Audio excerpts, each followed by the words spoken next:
Здравейте, приятели! Днес ще ви покажа BMW 5-та серия. Това е последното, за което излиза до момента като вариант.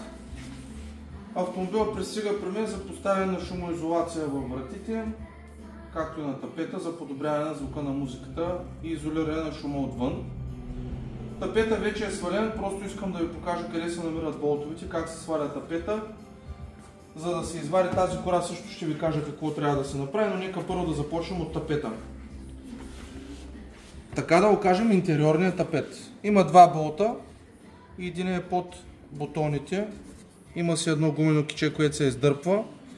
Това е позицията на болта. Те 20 шлица и още един, който се намира под едно капаче под дръжката за отварянето на вратата отвътре.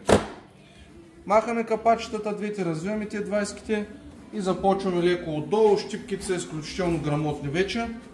Това са самите щипки. Няма какво да се щупи по тях, но все пак трябва да бъдем внимателни. Така, стигаме до момента, в който трябва да извадим стъклоповдигащия механизъм. Тази черната тавана не е закачен стъклоповдигащия механизъм.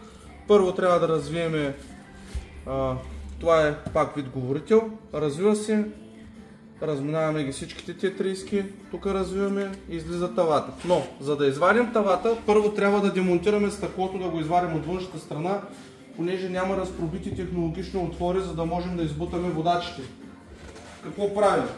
Вадим външното уплътнение, съответно е желателно да се облепи, за да не се нарани боя и така нататък. Трябва да се извади външното уплътнение, трябва да се извади вътрешното уплътнение и със специален инструмент като приспособление да се избутат водачите, да може да се извади стъклото.